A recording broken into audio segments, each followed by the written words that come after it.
Bismillahirrahmanirrahim. Melanjutkan ngaji kita dari kitab Matan Ghoyah wa Taqrib, halaman 44 ya. Pasal tentang sholat Jumat. Muhammad nggak sholat Jumat ya,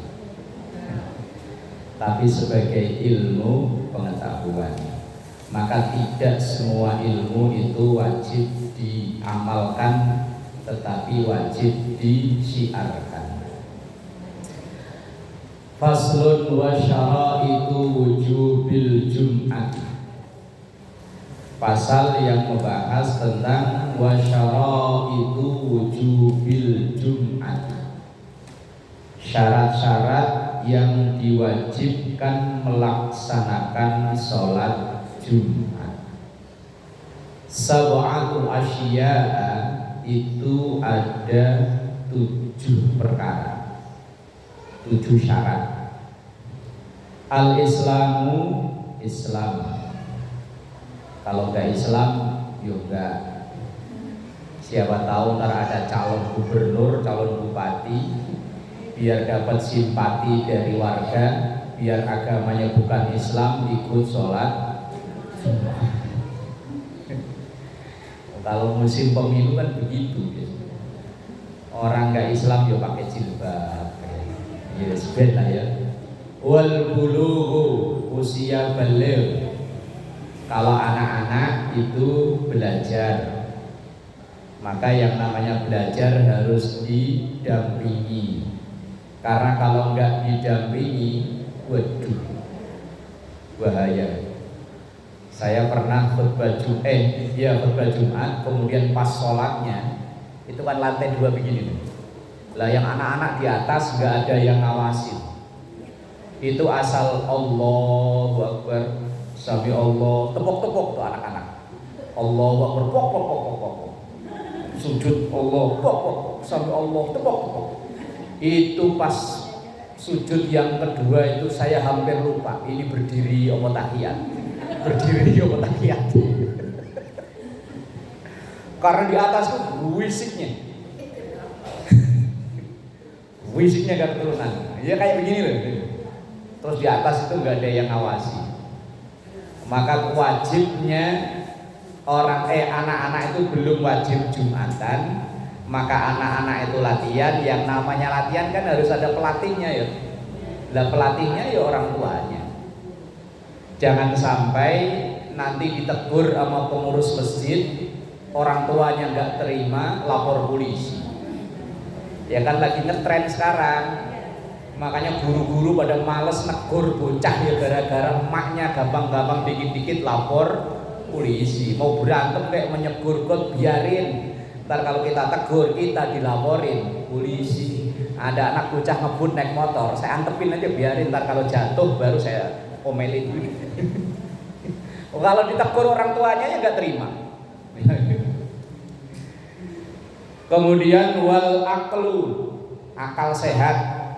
Wal aklu itu kalau pakai alif, pakai kaf artinya makan. Tapi kalau aklu pakai ain, pakai kof, itu kan ain sama kof ya. Artinya orang berakal.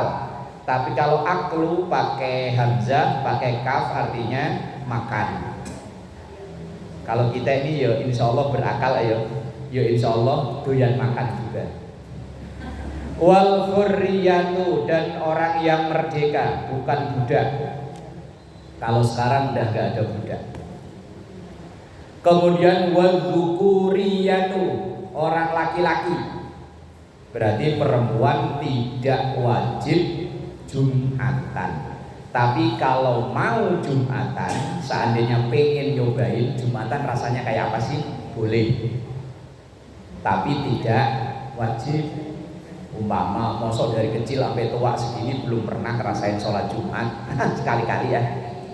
Mau ke Nurul Jannah kayak mau ke Baitul Taqwa apa ke Hayatul Akbar, terserah. Boleh. Cuma kalau nggak umum, nanti kok tiba-tiba ibu sholat Jumat jadi gosip. Itu kok tiba-tiba sholat Jumat tuh jangan-jangan kok ada jangan-jangan. Makanya walaupun sesuatu itu tidak salah, tapi kalau tidak umum akan timbul masalah. Nggak salah, tapi kalau nggak umum akan jadi masalah. Jumatan itu bagi perempuan nggak salah, cuman karena nggak umum, nggak ada. Ya nanti kok tiba-tiba ibu-ibu itu apalagi rombongan bareng-bareng, malah bapak-bapak nggak kebagian tempat. Biasanya kan rajinan mak-mak sama bapak-bapaknya ya. Wal dzukuriyatu, laki-laki. Kemudian wasihhatu, sehat. Berarti orang sakit nggak wajib Jumatan. Makanya yang suaminya, anaknya laki-laki mungkin saat itu sedang sakit, nggak usah dipaksakan untuk misalnya didorong pakai kursi roda, nggak perlu. Wong memang dia tidak wajib, tapi sholat duhurnya tetap wajib. Kalau Jumatan enggak. Wal istitonu, atau bahasa lain biasanya mustautin, yaitu orang yang bukan dalam perjalanan. Alias mustautin atau istiton itu orang yang lagi netep. Kalau orang dalam perjalanan nggak wajib sholat Jumat. Makanya misalnya pulang kampung walaupun bawa mobil sendiri, pas jamnya sholat Jumat nggak wajib Jumatan. Yang wajib sholat duhurnya. Nah itu 7 syarat wajibnya sholat Jumat. Sebelum kita bahas lebih lanjut tentang syarat wajibnya sholat Jumat, maka kita ngaji tentang fadilahnya atau istimewanya hari Jumat. Karena banyak di antara kita ini ada yang kadang malah salah persepsi dengan hari Jumat, sampai bilangnya apalagi Jumat Kliwon, katanya kuntilanak pada keluar ya. Emang kuntilanak itu ada enggak sih? Saya udah umur 45 belum pernah ketemu masalahnya. Ada yang pernah ketemu? Pernah? Mau kayak apa modelnya? Cakep kok enggak? Kalau di TV-TV cakep loh, Susana ayo. Cakep ya? Oh gitu. Ini kuntilanak, bukan kunti bapak ya? Apa kunti emak? Ya itu malam Jumat atau malam Minggu? Oh tengah malam. Saya yakin bahwa makhluk gaib, jin, iblis itu ada. Tapi yang mak lampir, gerandong, apalagi yang di film-film itu nggak yakin kalau itu asli ada. Itu mungkin hanya imajinasi sutradara membayangkan bahwa makhluk-makhluk itu digambarkan dengan wajah-wajah, bentuk-bentuk yang serem. Bisa jadi mungkin aslinya lebih cakep daripada kita. Saya juga belum pernah lihat, ini hanya membayangin.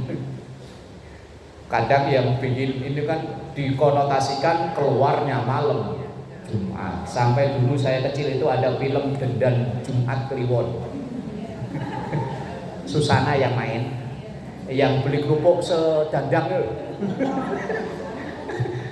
Beli kerupuk sedandang, makan bakso, makan sate yang lewat sini itu. Sedermono. Iya kan Jumat Kliwon kan. Padahal hari Jumat itu Sayyidul Ayyam, hari yang terbaik. 7 hari yang ada itu kalau boleh dibilang nyari hari baik, gak usah dicari. Hari terbaik bagi kita muslim itu hari Jumat. Tapi sekarang bergeser. Hari baik itu kalau nggak Sabtu ya Minggu. Wong nyatanya orang hajatan banyakan kalau nggak Sabtu ya Minggu. Para sahabat itu dulu banyak melangsungkan akad nikah, bukan resepsi loh ya, akad nikah itu hari Jumat. Biasanya keluarga-keluarga para kiai, santri-santri rata-rata akad nikahnya Jumat, resepsinya lah baru. Resepsi kan tinggal makan-makannya Jumat. Cuma kalau kita Jumat akad nikah, Sabtu resepsi, ya 2 kali kerja Bu ya, ngabisin anggaran. Lah di hari Jumat itu apa saja yang disunnahkan untuk kita? Yang secara spesifik ini yang saya sampaikan, yang ada hadisnya secara khusus. Di antaranya yang pertama yaitu membaca surah Al-Kahfi. Ini ada dalam riwayat Ad-Darimi, man qara'a suratal kahfi lailatal jum'ati adha'a lahu minan nuri fi ma bainahu wa bainal baitil atiq. Siapa yang membaca surah Yasin, ini hadisnya spesifik disebutkan hari Jumat, malam Jumat atau hari Jumat. Kalau saya pribadi biasanya kalau mau khutbah Jumat itu saya berangkat agak lebih awal. Kalau sekarang zuhur itu jam 12 kurang 20, ya saya jam 11 biasanya udah nyampe tempat, cukup untuk baca surah Al-Kahfi. Lah kalau ibu-ibu mungkin mohon maaf kebetulan yang paginya tidak ada kegiatan apa-apa, banyak waktu di rumah, ya diusahakan sebelum suaminya, sebelum anaknya yang laki-laki berangkat sholat Jumat, ibu sudah membaca Al-Kahfi. Ya syukur-syukur habis duha gitu ya. Nah kalau nggak bisa ya malamnya terserah. Yang penting jangan malam Sabtu aja. Tapi kalau udah malam Sabtu ya nggak salah. Tapi kalau pengen dapat afdoliyah yang paling afdol, mulai dari Kamis sore matahari terbenam berarti azan maghrib malam Jumat. Mau maghrib, mau isya, mau kapan terserah. Sampai nanti matahari terbenam kembali azan maghrib di malam Sabtu. Tapi yang mau yang terbaik ya tadi pagi, kalau ibu-ibu yang di rumah, kecuali yang mungkin kerja atau ada kesibukan lain, ya luangkan waktu. Paling nggak nyampe setengah jam selesai kok ya Al-Kahfi. Apalagi kalau yang udah sering baca. Mulut kalau udah sering baca, walaupun nggak hafal, lancar. Kayak orang sering jalan, lewatin jalan kayak saya nih, dari sini ke rumah, itu jalan lubang sebelah mana saya udah hafal. Kalau sebelah sini nih lubang, sebelah sini biar jalan malam udah nyiriin. Tapi kalau orang yang nggak pernah, wah jeblos mulu. Sama kayak kita baca Quran, dan baca Quran itu jauh lebih mudah daripada baca Barzanji. Baca Barzanji itu kalimatnya sulit. Saya tuh kalau suruh doa Allahumma ya basitol yadaini bil atiyah, itu jarang saya baca karena saya kebibet-bibet mulu. Dan banyak yang kalimat-kalimat yang saya nggak tahu artinya di doa Barzanji. Lah kalau saya suruh doa ya doa yang saya hafal sehari-hari. Jadi yang pertama sunnahnya malam Jumat dan hari Jumat adalah surah Al-Kahfi. Lah kalau Yasin gimana? Kalau Yasin itu dalilnya umum. Umum itu artinya tidak dikhususkan hanya di malam Jumat saja, mau malam apa saja ya terserah. Tidak ada dalil khusus, tapi kalau mau ada yang spesifik hadis khusus yaitu surah Al-Kahfi. Tapi tidak dilarang untuk membaca surah yang lain. Memang yang lebih populer di masyarakat kita Yasin. Yasinan. Ayo. Memang kalau seandainya sama-sama baca, ya cepetan Yasin sama Al-Kahfi ya. Al-Kahfi agak panjangan 111 ayat. Kalau Yasin kan cuman 83, itu pun karena udah lancar banget sehingga kalau ada orang baca lupa aja kita tahu ya. Lah kalau Al-Kahfi sering baca ya sama nantinya. Maka yo diusahakan. Lah kalau yang nggak bisa, yo namanya nggak bisa ya wis sebisa-bisanya puluh aja hajar terus. Enggak bisa. Yang kedua, di antara sunnahnya malam Jumat adalah memperbanyak berdoa, bermohon kepada Allah. Nah, makanya orang sering ngadain acara-acara malam Jumat, biasanya doa bareng-bareng, entah lewat tahlilan, entah lewat apa. Di situ karena banyak doa yang dimohonkan. Ini ada hadis dalam riwayat Bukhari Muslim. Rasulullah Sallallahu Alaihi Wasallam sampaikan, fihi sa'atun la yuwafiquha abdun muslimun wa huwa qa'imu yusalli yas'alullaha ta'ala syai'an illa a'tahu iya.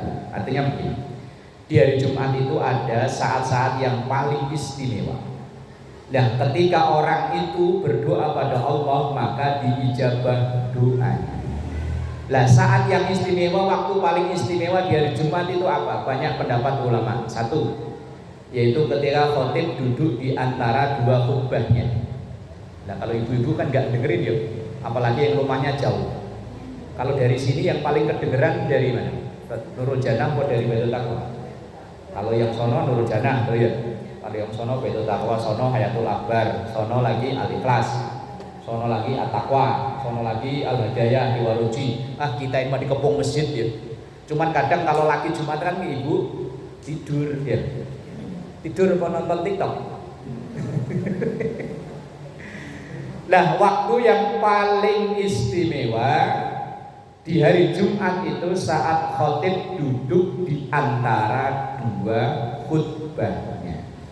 Kalau khutbah, kalau duduk memang agak saya sedikit lamain, biar memberi kesempatan orang-orang itu untuk berdoa. Yang kedua, yang waktu istimewa, yaitu setiap habis sholat fardu. 5 waktu, terutama yang paling afdol adalah subuh. Subuh walaupun sholatnya itu rakaatnya paling sedikit, tetapi afdoliyahnya paling afdol dibanding 4 waktu sholat yang lain.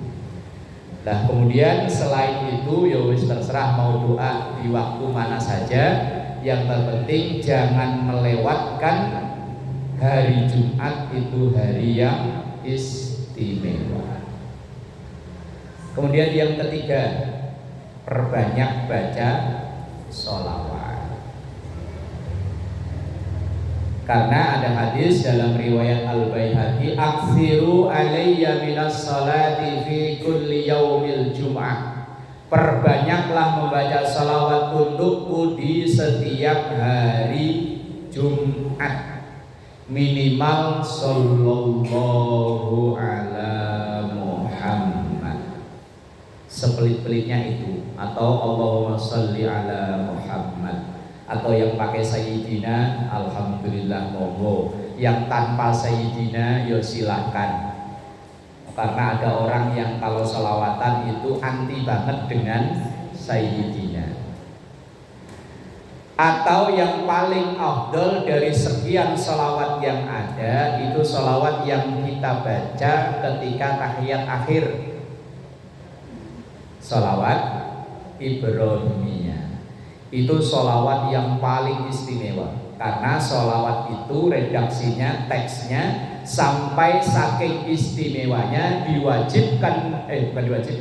dibaca di setiap tahiyat akhir dalam sholat.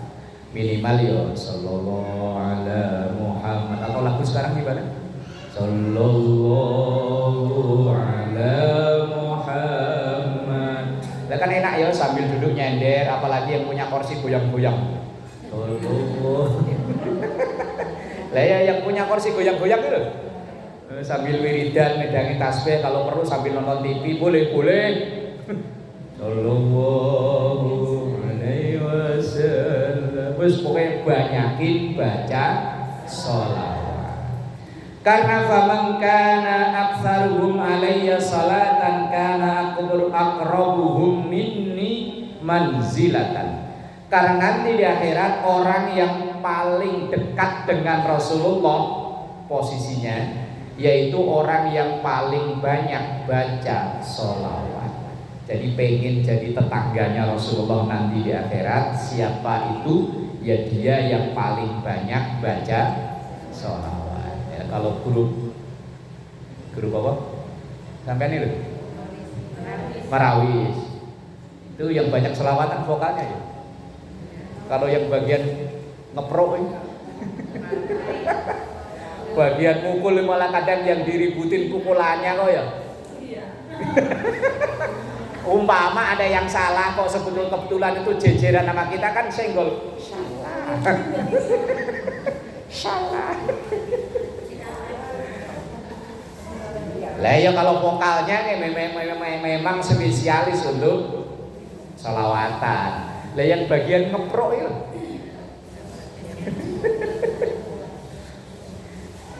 Lah ya mosok nanti yang vokalnya masuk surga duluan, yang ngeprok nggak diajak, ayo mau bareng-bareng satu tim ya. Mosok nggak diajak, kebangetan men. Lah orang yang paling dekat dengan Rasulullah nanti di hari kiamat adalah mereka yang paling banyak membaca sholawat. Lalu bagaimana kalau orang sholawatan gak ikhlas?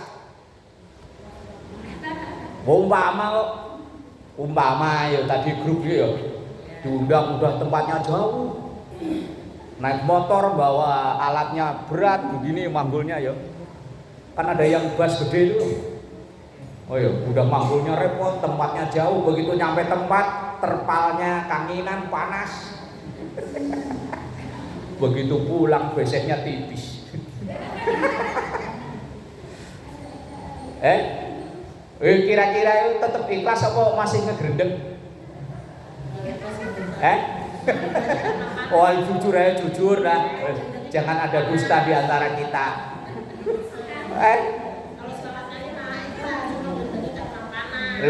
Iya lo entah panas, entah apa kan ya gerendeng-gerendeng juga kan. Udah jauh-jauh, umpama yang undang orang Bekasi Bojong masih ke sono terus. Udah jalannya jelek, jauh, panas. Nyampe sono kayak nggak dianggap sama tuan rumah ya. Kira-kira ketika sholawatan itu ngegerendeng apa ikhlas?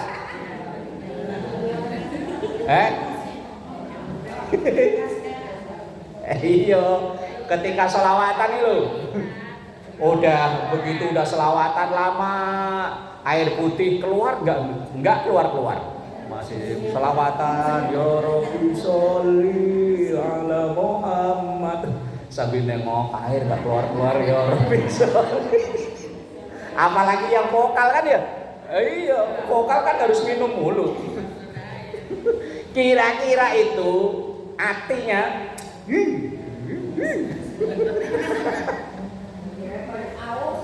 lah iya aus. Nah kalau lagi nonton dangdut pantas air gitu ya. Lah kira-kira sholawatan yang enggak ikhlas itu kira-kira masih ada nilai pahalanya apa enggak?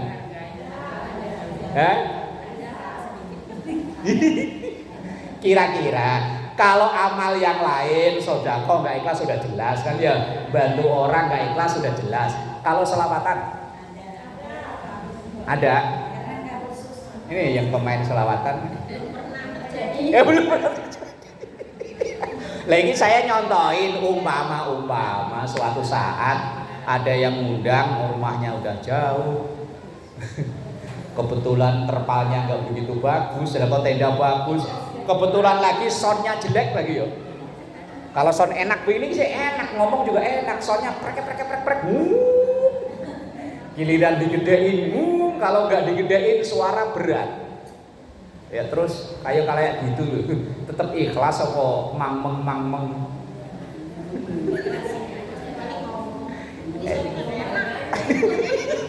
Lah iya kalau idealnya sih harus ikhlas idealnya. Tapi realnya di kenyataannya bayangannya udah bikin seragam baru karena mau ada undangan jauh. Tapi begitu nyampe tempat nggak sesuai dengan harapan. Nah terus kalau kayak gitu loh gimana?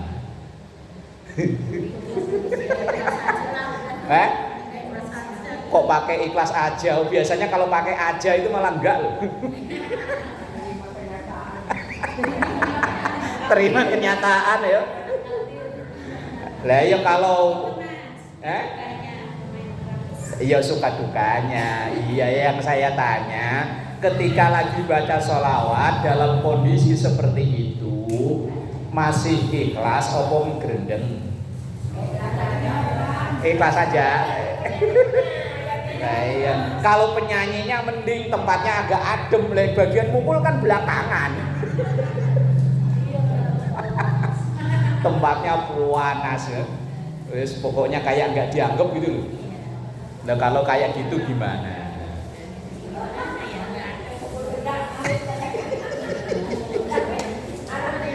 Aduh ya Allah, tapi yang real ya. Ceritanya apalagi cerita anak-anak hadroh itu kan, anak-anak gambus itu kan sering pada nongkrong di rumah saya. Anak-anak gambus, anak-anak hadroh kalau musim maulid kan muter. Nah itu pada cerita, wah main di sono mantep. Begitu pulang hitung saweran, hitung wah. Begitu lain lagi main di mana? Pahit.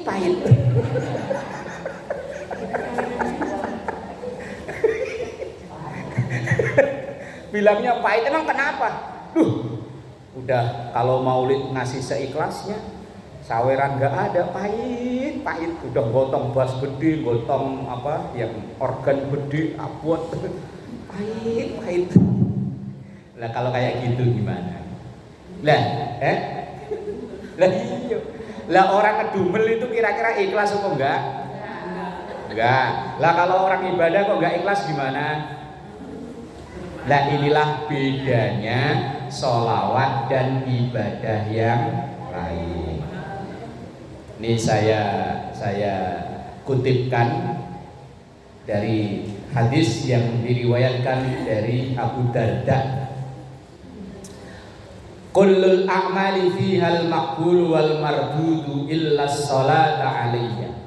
Setiap ibadah itu berpotensi diterima dan ditolak. Semua ibadah potensinya kan dua ya. Kalau nggak diterima ya ditolak. Sholat kita, ngaji kita, puasa kita, zakat kita, haji, umroh dan lain-lain itu potensinya ya dua itu. Kalau nggak diterima ya ditolak. Maka doa kita Rabbana taqabbal minna. Ya Allah, semoga Engkau terima dari kami. Yo puasa, yo sholat, yo ngaji, macam-macam. Doa kita kan taqabbal minna. Tapi semua ibadah kemungkinannya dua. Kalau nggak diterima yo ditolak. Illa sholata alaiya, kecuali sholawat. Fa innaha maqbulatun, karena sesungguhnya sholawat itu diterima, ghairu mardudatin, dan tidak ditolak. Makanya ibadah kayak model kita orang awam begini nih, yang sholat yo nggak bisa khusyuk, yo sedekah yo nggak bisa ikhlas. Kadang hari ini ikhlas, bulan depan nggak ikhlas kok. Hari ini sih ikhlas, hari ini gara-gara hari ini ngasih karena kita masih baik sama dia, ikhlas. Tapi bulan depan kebetulan ada musuhan, nyesel gua nolongin lu. Lah iya. Haji yo begitu. Pulang haji kalau nggak dipanggil Bu Haji nggak mau nengok. Pulang umroh kalau nggak dipanggil Bu.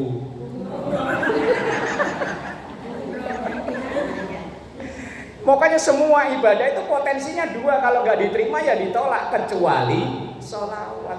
Maka ibadah akhir zaman kayak kita, model kita yang ilmu nggak punya, keikhlasan nggak punya, yo sholawat dibanyakin. Sholawat tuh. Saya ini sering kadang ditanya orang, Pak punya amalan khusus nggak? Punya. Apa itu Pak? Amalan khusus saya dua. Kalau lagi duduk nggak kemana-mana istighfar, kalau lagi jalan entah motor atau mobil sholawat. Cuma dua itu, doa-doa yang lain saya nggak hafal. Apalagi doa yang panjang-panjang nggak hafal. Terus doa ya itu aja kalau saya doa. Tapi kalau ditanya amalannya apa Pak? Yus dua itu. Kalau lagi duduk istighfar, kalau lagi jalan sholawat. Kalau ngimami ya istighfarnya cuma 3 kali. Kalau ngimami, tapi kalau makmum suka-suka saya. Maka saya kalau disuruh milih imam atau makmum, ini kan makmum.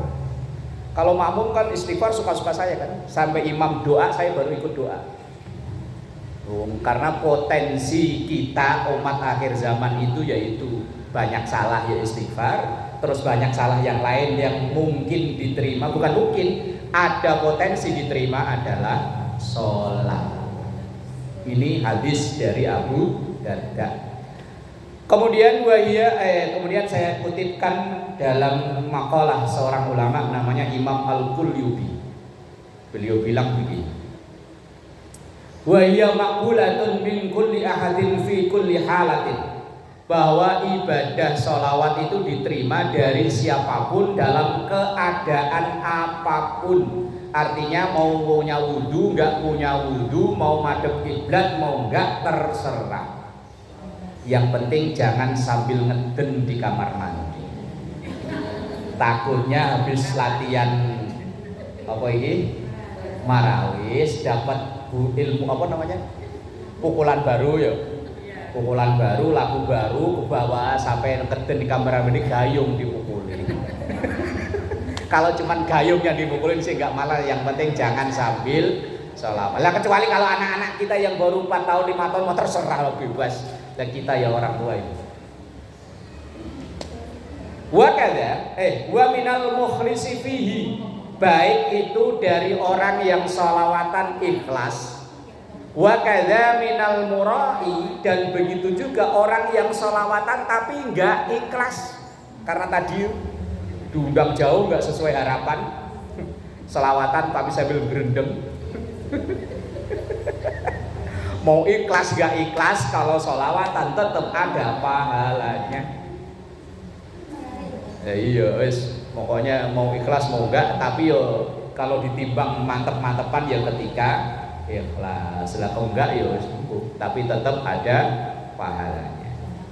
Lah lalu kita ini kalau ngumpul ngaji, selamatan, tahlilan atau apa, kalau bubar kan disolawatin ya. Ya, sallallahu Muhammad. Bubar.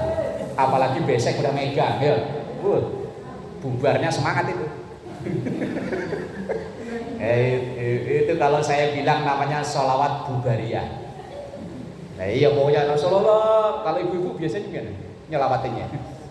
Nah kalau laki-laki biasanya sallallahu Nabi Muhammad, bubar. Itu namanya sholawat bubariyah. Iya itu namanya sholawat bubariyah, bukan bubariyah yang diunyil itu, bukan ya. Kalau zaman dulu kan ada yang orang Madura gitu. Bukan. Lah itu memang ada hadisnya, udah bener itu. Pokoknya setiap ngumpul-ngumpul kalau mau bubaran di sholawatin. Ya terserah mau sallallahu Muhammad, mau terserah mau selawat apa kek. Nah itu memang ada hadisnya. Ini saya bacakan hadisnya. Biar kalau ada orang-orang yang ngomong memang ada dalilnya itu. Selesai ngumpul-ngumpul kok diselawatin. Ada hadisnya dalam riwayat At-Tirmidzi. Ma jalasa qaumun majlisan lam yadhkurullaha fihi wa lam yusallu ala nabiyihim illa kana alaihim tiratan. Orang yang kumpul-kumpul di satu majelis, tapi kalau habis ngegibah gimana? Gibah udah selesai langsung Bu kita cukupkan ya karena suami udah mau pulang, saya mau masak. Sallallahu ala Muhammad. Pelecehan itu namanya. Lam yadhkurullah, dan di situ sama sekali tidak menyebut nama Allah. Walam yusallu ala nabihim, dan tidak bersalawat kepada nabinya Allah alias Rasulullah sallallahu alaihi wasallam, illa kana alaihi tiratan, maka majelisnya orang itu di hadapan malaikat lebih busuk daripada bangkai. Makanya biar majelisnya kita ini di hadapan malaikat baunya harum mewangi, selesai kita selawati. Selesai jamaah kadangnya sallallahu alaihi Muhammad. Ya terserahlah model selawat mah biasanya apa kayak gitu. Ya iya terserah. Itu amalan ada hadisnya. Kalau ada yang teriak-teriak, nggak ada, biarin. Saya kadang kesel. Sampai tadi pagi saya beli rokok mereknya Dalil. Rokok mereknya Dalil. Terus saya foto, saya bikin status, gara-gara kesel ada yang nanya dalil melulu. Terus saya kasih tulisan, siapa nih yang suka nanya-nanya dalil? Nih dalilnya, rokok tapi. Oh saking keselnya nanya dalil mulu. Oh ada yang diajarkan oleh guru-guru kita itu udah ada dalilnya. Cuman karena kita orang awam nggak tahu dalilnya. Yus pokoknya kalau diajarin guru manut aja udah beres. Ya, selesai kumpul-kumpul sholawatan biar nggak seperti bau bakar. Wallahu a'lam bishawab. Al-Fatihah.